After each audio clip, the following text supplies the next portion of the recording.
Ya, baik, shalom. Shalom. Kita sudah lihat secara dari sudut pandang psikologi, juga kedokteran, dan sekarang karena saya punya bagian adalah bicara dari sudut pandang biblis atau biblika, Bible, artinya saya lebih banyak berurusan dengan Alkitab, ya. Nah, tapi menarik memang, ya. Di gereja kami itu bahas itu Pak Bobi sendiri bahas 2 kali, 1 kali bahas 1,5 jam, berarti 3 jam dibahas. Saya bahas 3 kali per 1,5 jam, jadi 4,5 jam, ya. Jadi memang ini yang dibikin ini adalah kasar-kasar semua, tapi lebih baik apa kasar daripada tidak dapat sama sekali, ya. Nah, jadi saya waktu bicara soal ini itu Pak Bobi sudah bahas lebih dulu dan sudah memberikan pemaparan perkembangan LGBT di berbagai macam negara, itu lengkap semuanya. Nah, karena itu pada waktu saya menyambung pembahasan dari Pak Bobi itu, saya bilang bahwa setelah mendengar penjelasan dari Pak Bobi tentang perkembangan di negara-negara, maka jangan sampai kita berpikir bahwa ini masalah jauh dari kita. Ini masalah di luar negeri dan bukan masalah yang berkenaan dengan kita, tapi itu pandangan yang salah. Nah, coba kita lihat ini dulu, satu potongan dari koran, ya, baiknya. Jumlah lesbian dan gay 900 orang. 900 orang di mana? Di Kupang. Berarti ini 900 orang. Kalau kita ini di Kupang ini mayoritas Kristen, maka bisa dibilang 900 orang ini adalah orang Kristen. Kira-kira mereka ada di gereja atau tidak? Ada. Kira-kira mereka terlibat pada suara? Ada. Aktivis gereja? Majelis? Pendeta? Bisa jadi, ya kan? Nah, karena itu maka ini 900 orang di Kupang, saya pikir mungkin saja bahwa itu adalah kakakmu, itu adalah adikmu, itu anakmu, itu jemaatmu, itu pacarmu, atau bisa jadi bahkan itu mungkin kau sendiri, ya kan? Bisa jadi, ya. Nah, karena itu maka ini menjadi masalah tantangan gereja, karena mereka bukan hanya ada di sekitar kita, tapi bahkan mungkin ada di dalam komunitas kita, gereja dan sebagainya. Saya ini satu cerita yang baru saya dengar beberapa hari yang lalu. Ada satu lembaga yang ada di Kupang sini yang memang terjun di dalam pelayanan secara hebat, membuat pelatihan dan sebagainya.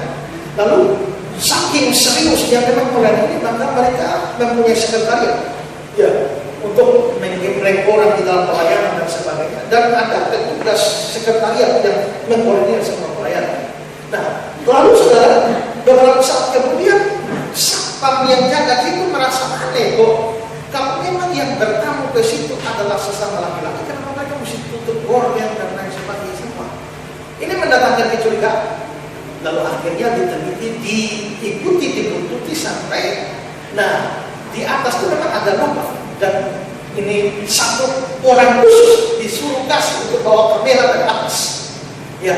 Dan semua aktivitas di dalam sekretariat pelayanan itu diambil semua dengan foto-foto dan video. Dan memang ternyata memang 2 orang laki-laki berhubungan seks di dalam sekretariat pelayanan itu. Ya, itu terjadi. Itu saya dapat informasi ini kira-kira terjadinya sekitar 4 hari yang lalu, itu baru terjadi. Ya, jadi di sini memang kita melihat bahwa ini memang sesuatu yang tantangan gereja yang luar biasa. Mereka sekarang tidak malu-malu, mereka menampilkan diri, ya. Bahkan mungkin juga karena kita pun bersalah, mungkin karena kita juga memberi wadah bagi mereka untuk menampakkan diri mereka, seperti beberapa waktu yang lalu, tahun lalu atau 2 tahun lalu, ya. Pemuda-pemuda gereja kita membuat acara kontes wanita, ya. Jadi mereka diberi kesempatan untuk eksis. Nah, ini kira-kira kontes waria yang dibuat ini di Kupang ini, ya, dibuat di Kupang, ya. Yang mereka tidak malu-malu yang berdarah diri. Kalau kita lihat foto print ini semua adalah gay, lesbian yang ada di rumah. Ya, kalau yang sama yang namanya Ridho Kamil itu adalah ketuanya. Ya, itu adalah yang ketuanya, pemimpinnya di Kuba. Ya. Nah, itu Nastasia Gonçalves Nahar itu ya. Oh iya, itu cantik sekali. Ya, dan ini mereka. Nah, sekarang mereka itu ada punya salon. 200 titik, ada sekitar 20 titik pertemuan di rumah kelompok per kelompok, dan mereka selalu bertemu ya untuk sekedar ya seperti semacam KTP lah ya. Kelompok bertemu bersama ya, di mana mereka saling menguatkan ya, mereka saling menguatkan, baca buku motivasi dan sebagainya untuk menguatkan mereka sama-sama lain dalam menghadapi apa ya penolakan dari masyarakat dan lain sebagainya. Mereka saling menguatkan satu sama lain ya. Dan malam-malam berdiri tempat minum-minum di sebelah hotel baru itu apa shop di situ. Nah, saudara kan ketemu banyak juga di situ ya. Nah, jadi memang ini menjadi masalah dan tantangan bagi kita ya. Nah, karena itu sekarang saya mau memberikan sorotan dari Alkitab. Ya, sorotan dari Alkitab. Nah, saya mau memberikan sorotan Alkitab baik dari PL maupun PB ya, dan saya mungkin tidak akan detail, tapi saya akan secara cepat ya. Mari kita lihat sorotan kitab suci Perjanjian Lama. Pertama dalam sudut pandang penciptaan ya. Nah, kalau kita lihat Kejadian 1:27-28, Allah menciptakan manusia menurut gambarnya. Menurut gambar Allah diciptakan dia laki-laki dan perempuan. Jadi Tuhan menciptakan dua jenis. Ayat 28 ada mandat progres, beranak cucu dan bertambah banyak. Berarti memang standar awal yang Tuhan atur itu adalah laki, perempuan, dan adalah perkawinan beda jenis. Nah, karena itu ada satu gambar yang saya kira sudah sangat populer ya. God created Adam and Eva, not Adam and Steve, nor Eva and Jane. Ya, Tuhan menciptakan Adam dan Hawa, bukan Adam dan Steve, bukan Hawa dan Yan. Ya. Nah, tapi saudara-saudara, sekarang saudara perlu tahu juga bahwa yang ada di jajaran LGBT ini bukan main-main. Tadi kan dengan Pak Boy bilang ada pendeta, bukan cuma pendeta, para teolog, orang-orang sekolah teologi ada juga di belakang ini yang mendukung. Dan karena itu maka kalau bicara soal ayat Alkitab, maka yang mendukung mereka juga itu doktor-doktor teologi yang mendukung mereka dengan membahas Alkitab ini, penafsiran Alkitabnya bagaimana, bahasa aslinya bagaimana, mereka didukung oleh para doktor teologi ini. Karena itu kalau saudara lihat video saya nanti, saya ambil semua argumentasi.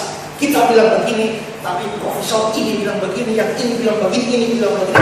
Ditanggapinya bagaimana? Kalau saya berikan tanggapan. Siap.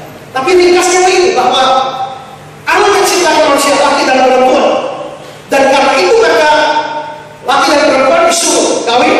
Kalau sekarang perkawinannya sejenis, ini menyimpang dari fakta penciptaan. Tapi bagaimana cara orang LGBT menanggapi? Mereka bilang begini. Jadi karena Tuhan ciptanya begini, lalu terjadi yang sekarang terjadi tidak cocok dengan yang penciptaan, maka itu salah atau dosa. Kalau kita bilang ya, maka mereka tanya, waktu Allah cipta manusia pertama kali, apakah Allah mencipta manusia pakai kacamata? Tidak. Kalau begitu kenapa kau pakai kacamata? Dengan kau pakai kacamata sekarang, itu sudah menyimpang dari yang Tuhan tetapkan pada penciptaan. Berarti pakai kacamata itu dosa. Waktu manusia dicipta, apakah dia pakai kaki palsu?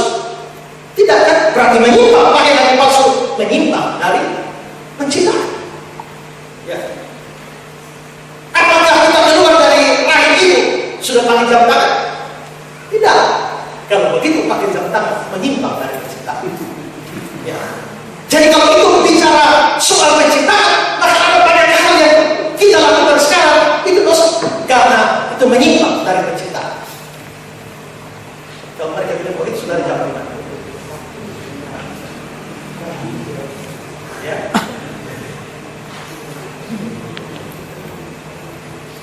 Saya salah. Memang pakai kacamata memang tidak sesuai penciptaan, karena waktu manusia diciptakan tidak pakai kacamata, tidak pakai kaki palsu, tidak pakai jam tangan dan lain sebagainya. Tetapi persoalannya adalah bahwa apa kita memang pakai kacamata kan tambahan kita. Kita menambah atau bahkan memodifikasi penampilan kita. Persoalannya adalah bahwa apakah modifikasi itu diikat sama kitab suci atau tidak? Memang manusia tapi tidak pakai kacamata. Sekarang tidak pakai kacamata. Persoalannya apakah ada ayat kitab suci yang melarang orang memakai kacamata? Tidak. Apakah ada ayat kitab suci yang mengecam orang pakai jam tangan? Tidak. Pakai kaki palsu? Tidak ada juga. Jadi sebenarnya biarpun kita ini dicipta dalam keadaan yang standar, kita diizinkan untuk memodifikasi sepanjang tidak dilarang dari kitab suci. Orang pernah tanya saya, Pak Pendeta, kira-kira rebonding itu dosa atau tidak? Lalu kita jawab, apakah ada ayat kitab suci yang melarang rebonding? Kan dosa itu adalah pelanggaran hukum Allah, ya kan? Apakah mewarnai rambut itu dosa? Ya sudah, hitam baik-baik, ya rasa hitam biru belau sedikit ya. Apakah dosa? Nah, apakah begitu bilang dosa? Apakah ada ayat yang mengecam itu? Ternyata tidak. Membotaki kepala. Ya. Rambut sudah baik-baik, dibotaki kepalanya. Ini kan modifikasi. Saya juga pakai brewok begini, memang lain sudah langsung brewok. Tidak. Ya. Tapi persoalannya adalah apakah ada ayat kitab suci yang melarang orang brewok? Tidak. Nah, tapi jadi yang tidak dikecam oleh Alkitab tidak ada, itu betul. Tapi yang dikecam oleh Alkitab itu tidak boleh. Ya, ingat bahwa Tuhan cipta manusia laki perempuan, dan Tuhan mau perbedaan jenis ini tidak boleh digabungkan oleh Allah. Coba lihat Ulangan 22 ayat 5 ya. Seorang perempuan jangan memakai pakaian laki-laki, seorang laki-laki jangan menggunakan pakaian perempuan, sebab setiap orang yang melakukan hal itu adalah kekejian bagi Tuhan. Laki tidak boleh pakai pakaian perempuan, perempuan tidak boleh pakai pakaian laki. Ayat ini oleh banyak persekutuan Tuhan dipakai sebagai dasar melarang perempuan pakai celana panjang. Jadi perempuan yang pakai celana panjang itu melawan ayat ini dari kekejian bagi Tuhan. Pokoknya itu kayaknya. Nah, tapi waktu saya ditanya ini saya jawab tidak. Perempuan yang pakai celana panjang itu tidak memakai pakaian laki. Kan celana panjang itu ada dua. Celana panjang untuk laki, celana panjang untuk perempuan. Jadi yang ibu-ibu pakai itu adalah celana panjang untuk perempuan. Tapi sebenarnya di sini memang dua larangan yang aneh. Bukan karena soal pakaian utamanya. Intinya adalah maksudnya begini. Tuhan sudah cipta kau laki, jangan sampai dengan pakaian mengaburkan laki-laki yang muda. Kalau Tuhan sudah cipta kamu perempuan, jangan-jangan dengan pakaian mengaburkan identitas keperempuananmu. Jadi sepanjang kamu pakai pakaian, orang masih tahu bahwa kau itu laki-laki, kau aman, ya kan? Ya kan? Kalau kau perempuan, kau pakai pakaian, orang masih tahu kau perempuan, tidak ada masalah. Yang jadi rumit adalah waktu kau berpakaian, orang sudah tidak ingat lagi kau perempuan. Nah, itu berarti identitas kita. Nah, sekarang saudara, ini identitas dikabulkan dianggap sebagai kekejian bagi Allah. Kalau identitas dikabulkan saja kekejian, kalau diganti, itu lebih kecil mesti. Lebih kecil mesti. Ya. Tadi Pak Boli singgung ya, manusia dicipta dengan satu mana, Kejadian 1:8 beranak cucu dan bertambah banyak. Ini perintah penting sekali. Mengapa penting? Muncul dua kali. Setelah Adam habis air bah, perintah yang sama di Kejadian 9 ayat 1 ulang lagi pada kamu, beranak cuculah dan bertambah banyak. Nah sekarang kalau perkawinan sejenis, bagaimana melakukan mana itu? Waktu debat di TV One, seorang LGBT Ceremitek dia mengatakan bahwa kita bisa adopsi anak atau kita bisa bikin pergi ke bank sperma, sewa rahim atau pakai bank sperma untuk membuat anak. Nah sekarang saudara, kalau pergi ke bank sperma itu ada orang-orang mendonor sperma ya. Kalau orang mendonor spermanya lalu diambil, lalu dibuahi, lalu terjadi. Sekarang bapaknya anak siapa? Perempuan itu anak karena sperma dari siapa? Tidak jelas kan?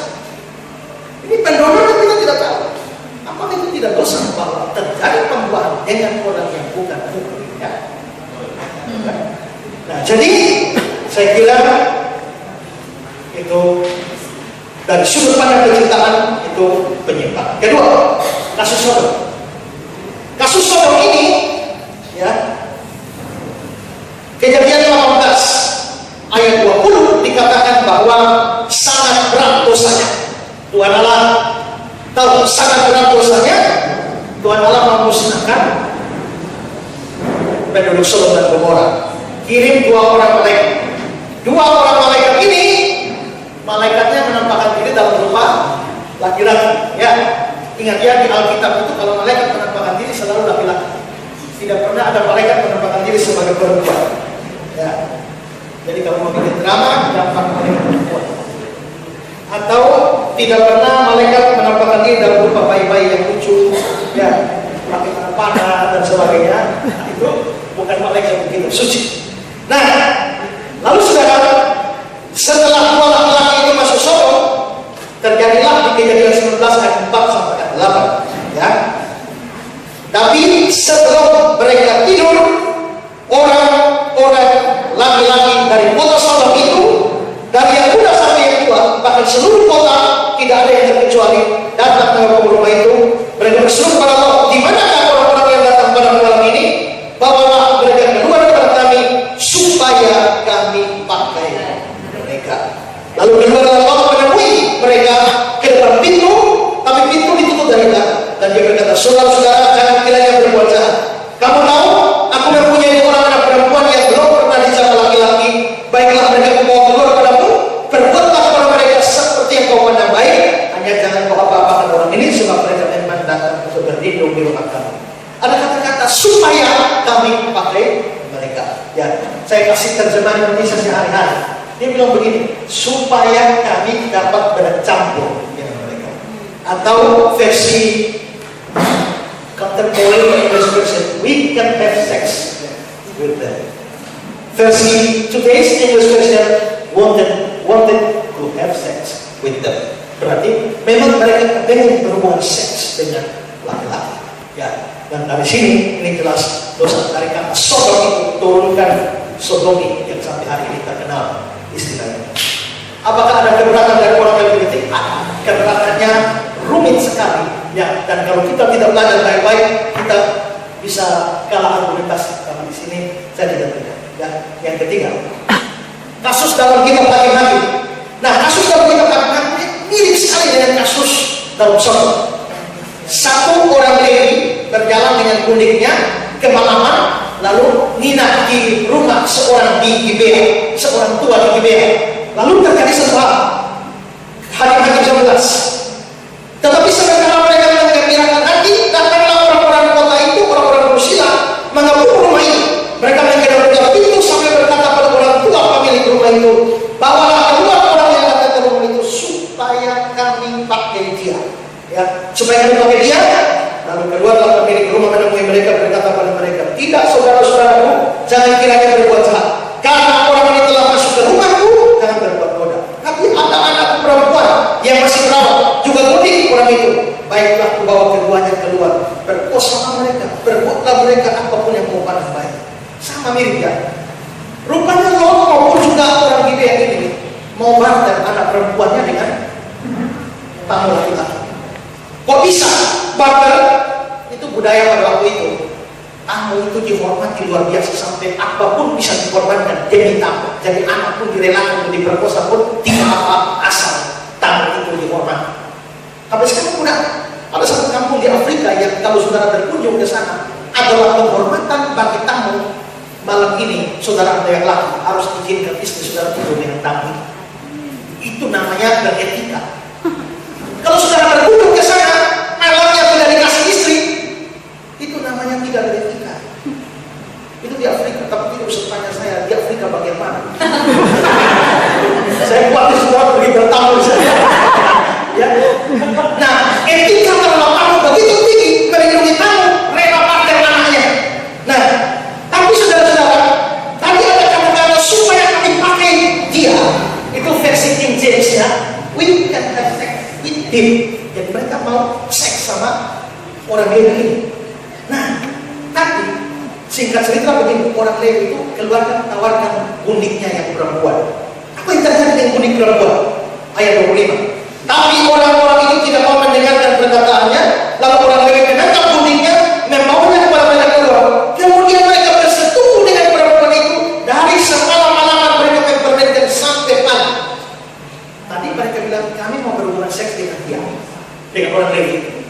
Begitu, berarti mereka ini kepengen yang laki ya. Lalu setelah ditawarkan guningnya, tolak atau tidak? Mau juga, berarti laki mau, perempuan mau. Ini biseks.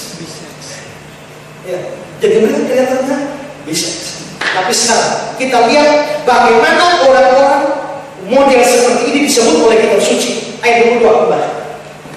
Tetapi sementara mereka menggembirakan hatinya, datanglah orang-orang dursila. Kata ini sering muncul di Alkitab ya, dursila. Dursila itu apa? Ya. Dursila. Ya. Saya lihat bahasa Ibrani-nya adalah Bene Belial. Bene Belial artinya anak Belial. Coba lihat versi King James. Sons of Belial. Belial itu apa?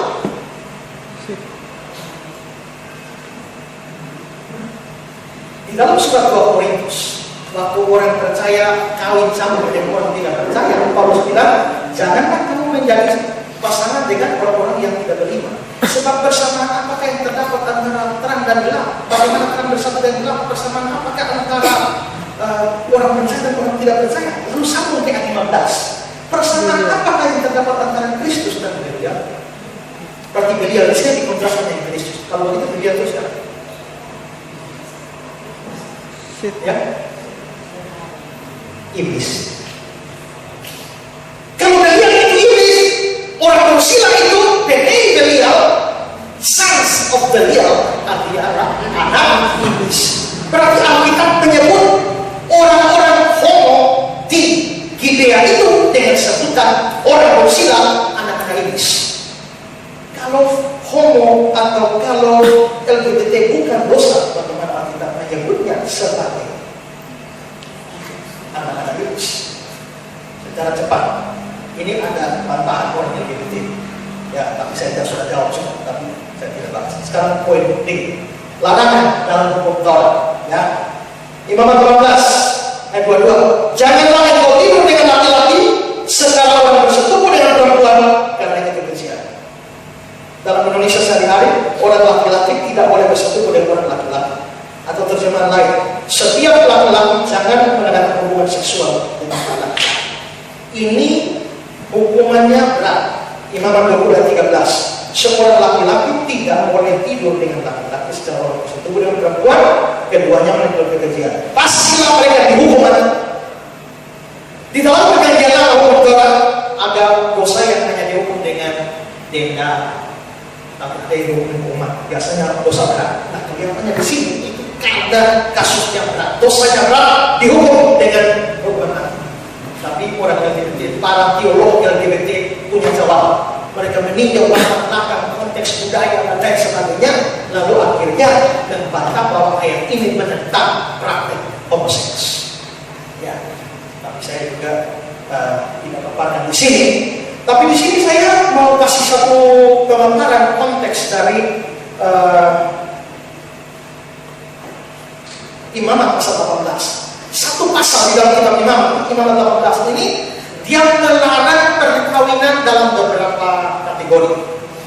Kalau saudara baca Imamat 18 mulai dari ayat yang ke-7 sampai ayat 17, itu melarang orang kawin dengan saudara-saudara.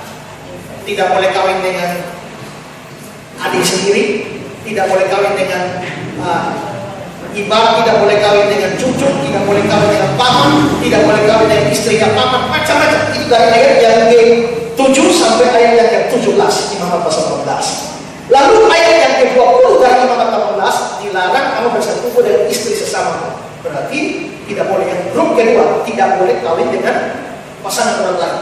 Lalu yang ketiga itu adalah dilarang kawin dengan yang tadi Imamat 18 sampai 22, tidak boleh bersetubuh dengan orang sejenis.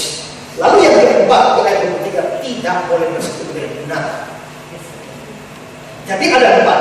Karena itu saya coba bikin gambar begini supaya saudara paham. Ingat, orang di tengah itu adalah wilayah seksual yang diberikan. Dan ada wilayah-wilayah yang tidak boleh orang itu masuk. Nah, pertama, misalnya Greek Rusia, kalau dia pergi kawin dengan kerabat dekat, maka dia dosa. Kalau dia pergi kawin dengan pasangan orang lain, dia dosa. Kalau dia kawin dengan binatang, dia dosa. Kalau dia kawin dengan sesama jenis, kalau kawin dengan sesama jenis tidak dosa, berarti tiga yang lain juga boleh. Karena empat hal ini dilarang, semua dilarang persis dalam satu pasal. Kalau ini empat dilarang dalam satu pasal, satu salah, semua salah. Kalau satu dianggap benar, semua sudah benar. Kalau boleh kawin dengan pasangan sejenis, artinya boleh kawin dengan pasangan orang, boleh kawin dengan binatang, boleh kawin dengan segala sendiri boleh. Tapi kalau tiga yang lain tidak boleh, maka yang ini pun tidak boleh. Ya. Sekarang masuk ke perjanjian baru. Ada Roma 1 ayat 26-27. Karena Allah menyerahkan mereka kepada hawa nafsu yang memalukan, sebab istri-istri mereka menggantikan persetubuhan yang wajar dengan yang tak wajar. Istri-istri mereka, berarti ini lagi bicara lesbian. Ayat-ayat di dalam perjanjian lama hanya bicara gay, pasangan laki. Tapi di sini sudah bicara pasangan perempuan. Ayat 7, demikian suami-suami meninggalkan persetubuhan yang wajar dengan istri mereka, menyalah dalam birahi suami yang lain sampai mereka melakukan kebersuman laki-laki dengan laki-laki. Nah, saudara, ini ayat ini medan pertempuran penafsiran paling hebat.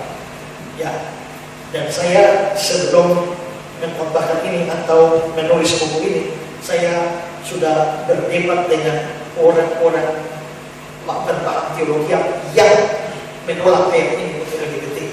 Dan saya memang sengaja berdebat supaya dapat argumentasi mereka. Dan mereka punya argumentasi keluar. Nanti kalau mau tahu argumentasi mereka apa saja, baca di buku saya itu, saya sudah kutipkan di sana. Tapi sekarang saya mau jelaskan 3 frase ini ya. Coba ya. Terus. Nah, ayat ini bicara 3 frase. Hawa nafsu yang memalukan. Kedua, persetubuhan yang tidak wajar. Yang terus, yang ketiga ada kesesatan. Nah, ada 3 frase penting di sini. Pertama adalah hawa nafsu yang memalukan. Ini bahasa Yunani-nya atima, yang lebih tepat diartikan hina. Sehingga terjemahan lama mengatakan bahwa nafsu mereka yang hina. Jadi perkawinan sejenis itu dianggap sebagai sesuatu yang memalukan atau yang hina. Lalu persetubuhan yang wajar. Nah, ini memang yang wajar di sini agak rumit katanya, ya. Karena kata Yunani yang dipakai adalah khusus dan tidak pernah dipakai di tempat yang lain di seluruh perjanjian baru, cuma di sini. Sehingga studi yang mendalam tentang kata khusus ini, bahkan ini memang rumit sekali ini kata, tapi pada akhirnya ini kata akhirnya mengacu kepada standar utama dalam kitab Kejadian. Sehingga di dalam versi King James kata wajar itu terus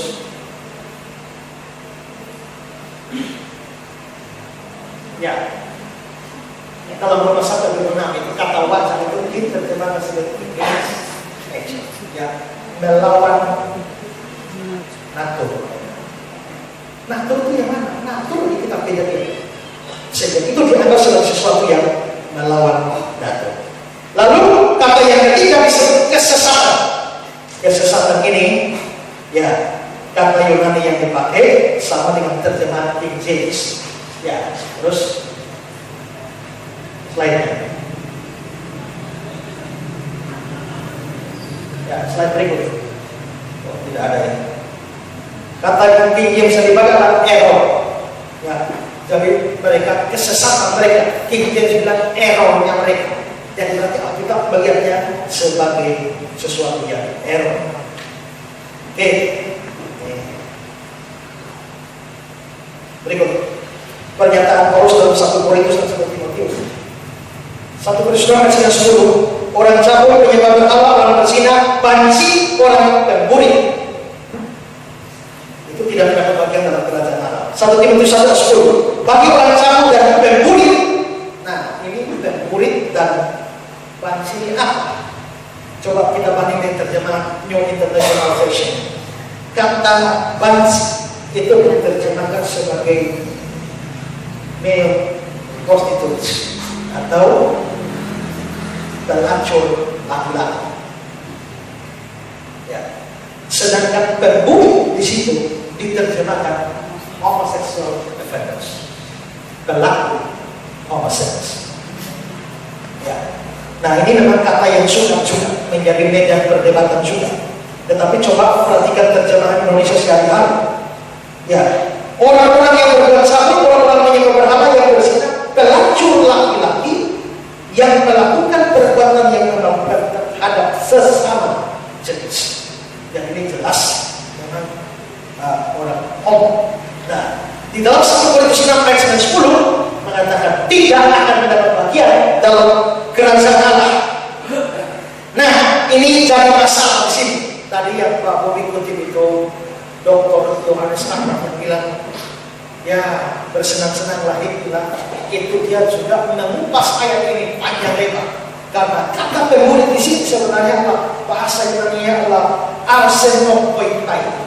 Ya, dan arsenokoitai ini dianggap bukan bicara soal homoseks, ya, tapi studi yang mendalam. Saya juga studi panjang tentang ini, membuktikan dari ini sampai berkesimpulan bahwa arsenokoitai itu bicara tentang homoseks. Tapi para teolog yang lain mengatakan arsenokoitai tidak bicara tentang homoseks. Tapi saya berkesimpulan itu bicara tentang homoseks. Dan kalau orang cabul, penyembah berhala, berzina, yang lain-lain yang tidak dosa, maka pembunuh dan banci ini pun harus dianggap sebagai dosa. Nah, itu hanya pemaparan lari-lari saya. Sekarang saya mau tekankan beberapa menit lagi. Mungkin saya mau bagikan poin kedua ini yang penting bagi kita adalah bagaimana kita menyikapi mereka, atau ya, bagaimana sikap kita terkait dengan LGBT atau homoseksual. Saya bagi dua ini. Yang pertama, bagaimana sikap kita terhadap orang-orang homoseks. Nomor 1, mesti hati-hati. Hati-hati karena homoseks ini bukan sekedar persoalan individual, tapi satu gerakan besar.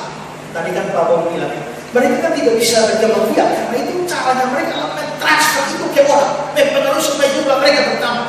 Jadi ini satu gerakan besar di kampus-kampus dan juga di sekolah-sekolah, di banyak lembaga supaya memperbanyak pendukung mereka. Ya, karena ini satu gerakan besar, kita mesti hati-hati. Dan karena itu bergaul, kalau dulu orang tua mesti membuat anak perempuannya hati-hati kalau bergaul dengan laki-laki. Ini sekarang juga tidak bisa begitu lah ya. Harus berhati-hati kalau ada teman perempuan yang begitu kan. Hati-hati juga ada teman laki-laki. Ya. Terutama yang laki-laki yang wajahnya baby face, dan yang kamu semua ya. Saya ada lihat satu di internet, ya.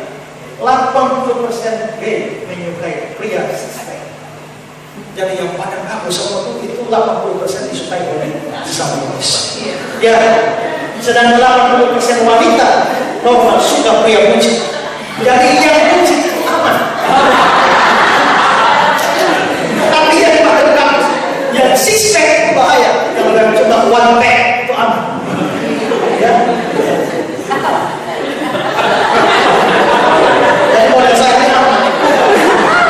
Kalau saudara yang rajin game, rajin olahraga dan sebagainya lah, ya itu saudara baik.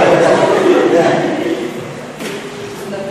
Ada satu web saya kutip, ya ini hati-hati terhadap bagaimana cara bicara mereka bagaimana. Ya. Nah, tatapan mata yang tajam kepada seorang pria ini untuk orang gay. Kalau ada laki yang lihat saudara agak tajam, ya biasanya seorang pria gay akan menangkap tajam dan memberikan arti tersendiri kepada seorang pria gay. Terlebih jika mereka memiliki hubungan. Begitu juga dengan seorang pria normal yang tidak bisa berkedip ketika melihat seorang wanita cantik. Jadi kalau saudara laki ketemu orang laki-laki terdiam, itu beda lah. Hati-hati, ya. Kedua, sikap kedua tidak boleh mengenai mencerita mereka, mengasihi mereka, tapi tidak boleh toleransi dengan paham mereka. Ya, ini 3 April kemarin ada seorang di Los Angeles dalam berita ini, seorang ayah di Los Angeles tega membunuh anaknya yang gay. Tega. Nah ini satu sikap ekstrim sebelah. Tapi di sisi yang lain ada orang tua yang saking sayang anak membenarkan prakteknya. Ya. Saya baca yang Gonçalves Nahar itu, bapaknya bilang apa? Ya, kalau kamu mau jadi gay baik, ya jangan lupa kasih persekutuan di gereja dan lain sebagainya. Ya, sekarang kalau saya, dia kan pacaran sama laki-laki, jadi Om Wen ini bilang sama pacarnya laki-laki itu, karena laki-laki punya pacar laki-laki itu, paling bilang kalau memang dia mau bertobat, sehingga mau pacaran yang perempuan syukur, tapi kalau dia mau pacaran yang laki-laki, saya hanya pesan saja, bina hubungan rumah tangga baik-baik. Kenapa? Saking sayang anak, toleransi terhadap perbuatannya. Tapi ini saking benci yang anaknya dibunuh. 2 ini ekstrim. Sehingga di sini coba kita lihat ada perempuan yang kedapatan berzina, lalu Tuhan Yesus bilang apa? Yohanes 8 ayat 11. Aku pun tidak menghukum engkau, pergilah, jangan berbuat dosa lagi. Perhatikan yang saya garis bawah. Pertama, aku pun tidak menghukum engkau, tidak menghakimi, tidak membuat sikap-sikap yang mendiskreditkan mereka. Tapi jangan berbuat dosa lagi. Artinya dosa mereka tidak ada. Nah ini susah, ini sulit. Ya, karena kalau dia itu adalah adik kita, kakak kita dan sebagainya, susah sekali kita bersih.